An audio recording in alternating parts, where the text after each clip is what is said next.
Good morning stock bro ചാനലിലേക്ക് സ്വാഗതം. ഇന്നത്തെ വീഡിയോ ഒരു എഡ്യൂക്കേഷണൽ പർപ്പസ് വീഡിയോ ആയിട്ടാണ് ഞാൻ ഉദ്ദേശിക്കുന്നത്. നമ്മൾ മാർക്കറ്റിൻ്റെ ഒരു റിയാലിറ്റി ഞാൻ നിങ്ങൾക്കൊന്ന് പറഞ്ഞുതരാം. നിഫ്റ്റിയുടെ ഡെയിലി ടൈം ഫ്രെയിം എടുത്തിട്ട് ജസ്റ്റ് ഞാൻ ഒന്ന് പറഞ്ഞുതരാം. നമുക്ക് എന്താണ് പ്രീവിയസ് ഡേയിൽ ഒരു ന്യൂസ് ഉണ്ടായിരുന്നു, എന്ത് മാർക്കറ്റിൽ എക്സിറ്റ് പോളിൻ്റെ റിസൾട്ട് വന്നപ്പോൾ മാർക്കറ്റ് ബുള്ളിഷ് ആണെന്നില്ല, ഭയങ്കര ഓൾ ടൈം ഹൈ ബ്രേക്ക് ചെയ്ത് മുകളിൽ പോയി. അവിടെ എന്തായിരിക്കും റീറ്റെയിലേഴ്സ് ചെയ്തിട്ടുണ്ടാവുക? ആളുകൾ ഒരുപാട് ചെയ്തിട്ടുണ്ടാവും, ഓൾ ടൈം ഹൈ ബ്രേക്ക് ചെയ്ത് നല്ല ഇലക്ഷൻ റിസൾട്ട് വരാൻ പോവാണ്, കുറേ ആളുകൾ സ്റ്റോക്ക് വാങ്ങിച്ചിട്ടുണ്ടാവും. അതിനുശേഷം ഇന്നലത്തെ ദിവസം ഇലക്ഷൻ്റെ ഡേ ഭയങ്കര ഡൗൺ സൈഡിലുള്ള ലിക്വിഡിറ്റി കൊടുത്തില്ല ഡെയിലി ടൈം ഫ്രെയിമിൽ. അതായത് മാർക്കറ്റിൽ പുതിയ ആളുകൾ, പുതിയ സ്റ്റോക്ക് വാങ്ങിയ ആളുകൾ ഒരുപാടുണ്ടാവും ഈ ഒരു ഓൾ ടൈം ഹൈ ബ്രേക്ക് ചെയ്ത് 23,100 മുകളിൽ. അപ്പോൾ എന്താ വെച്ചാൽ അത്തരം ഏരിയകളിൽ പുതിയ ആളുകൾ വാങ്ങുമ്പോൾ ഇൻസ്റ്റിറ്റ്യൂഷൻസിന് അവരുടെ ഹ്യൂജ് ഓർഡേഴ്സിന് സെല്ല് ചെയ്യാൻ, അവർ വിൽക്കാൻ അവിടെ യൂസ് ചെയ്യും അത്രയും ഓൾ ടൈം ഹൈ ബ്രേക്ക് ചെയ്ത സമയത്ത്. അതുപോലെ തന്നെ ഓൾ ടൈം ഹൈ ബ്രേക്ക് ചെയ്തപ്പോൾ അവരെന്ത് ചെയ്യും, അവരുടെ സ്റ്റോക്കൊക്കെ വിറ്റിട്ട് ഇന്നലെ അതേപോലെ വിറ്റ് ഡെയിലി ടൈം ഫ്രെയിമിൻ്റെ താഴെ ലിക്വിഡിറ്റി എടുത്തിട്ടുണ്ട് മാർക്കറ്റ്. അപ്പോൾ ഒരുവിധ ആളുകൾ ഓൾ ടൈം ഹൈ ബ്രേക്ക് ചെയ്ത് വാങ്ങിയ ആളുകളൊക്കെ വിറ്റ് എവിടെ ഉണ്ടായിരിക്കും, ഡെയിലി ടൈം ഫ്രെയിമിൻ്റെ താഴേക്ക് ഇന്നലെ മാർക്കറ്റ് ഫോളോ ചെയ്തപ്പോൾ അവരൊക്കെ പേടിച്ച് പാനിക്കായിട്ട് വിറ്റ് ഒഴിവാക്കിയിട്ടുണ്ടാവും. ഇതൊരു പ്രൈസ് ആക്ഷനാണ്. ആളുകൾ എപ്പോഴും തെറ്റിദ്ധരിപ്പിച്ചിട്ടേ മാർക്കറ്റ് മൂവ് ചെയ്യുള്ളൂ. ഇപ്പോൾ മാർക്കറ്റിന് നന്നായിട്ട് മുകളിലേക്ക് പോകണം എന്നുള്ളൊരു കാര്യം ഉണ്ടെങ്കിൽ മാർക്കറ്റ് ഒന്ന് താഴെ വന്നിട്ട് ആളുകളെ പാനിക് ആക്കിയിട്ടായിരിക്കും മുകളിലേക്ക് പോകുക. ഇനി അതുപോലെ തന്നെ മുകളിലേക്ക് പോകണം എന്നുണ്ടെങ്കിലും പലപ്പോഴും മുകളിലുള്ള ലിക്വിഡിറ്റി എടുത്തിട്ടായിരിക്കും താഴെ വരും. ഞാനിത് ഇൻട്രാഡേയിൽ എപ്പോഴും നിങ്ങളോട് പറയണതാണ്. അതുപോലെ തന്നെ സ്വിങ്ങിലും ഒക്കെ ഇത് സംഭവിക്കാറുണ്ട് എന്ന് പറയാൻ വേണ്ടിയിട്ടാണ് ഞാൻ ഈ ഒരു കാര്യം നിങ്ങളോട് പറഞ്ഞത്.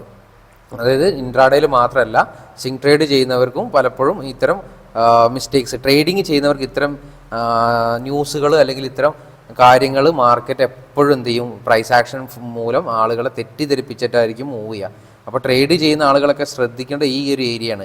എവിടെയാണ് നമ്മൾ വാങ്ങേണ്ടത്, എവിടെയാണ് വിൽക്കേണ്ടതിനെ കുറിച്ചൊരു ധാരണ. എല്ലാവരും പറയുന്ന പോലെ ആളുകൾ പറയുന്നത് കേട്ടിട്ട് ഓൾ ടൈം ഹൈ ബ്രേക്ക് ചെയ്തു, ഇനി നല്ല മൊമെൻറ്റം വരാൻ ചാൻസ് ഉണ്ട് എന്ന് പറയുമ്പോൾ വാങ്ങാനും പാടില്ല.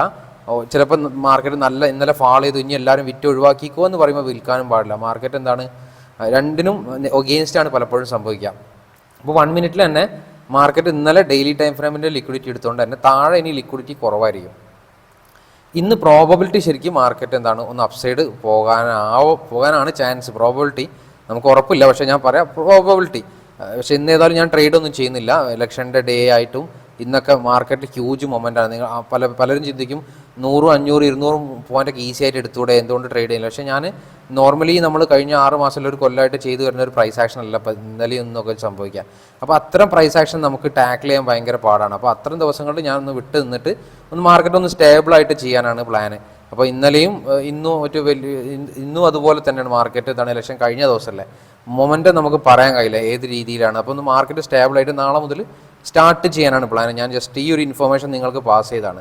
ഇപ്പോൾ സ്വിങ് ട്രേഡ് ചെയ്യുന്ന ആളുകൾക്കൊക്കെ ഇത്തരം ഒരു ഇൻഫർമേഷൻസ് കിട്ടാൻ വേണ്ടിയിട്ട് all time daily low tap ചെയ്തെന്ന് വിചാരിച്ച് വിൽക്കാനും നിൽക്കേണ്ട, ഹൈ ബ്രേക്ക് ചെയ്യുമ്പോൾ വാങ്ങാനും നിൽക്കാതൊക്കെ ആയിരിക്കും ഏറ്റവും നന്നാവുക. എനിവേ ജസ്റ്റ് വീഡിയോൻ്റെ ഐഡിയ നിങ്ങൾക്ക് മനസ്സിലായെന്ന് വിചാരിക്കുന്നു. എനിവേ നാളെ മുതൽ നമുക്ക് ലൈവ് ട്രേഡിൽ കാണാം. Bye, thank U.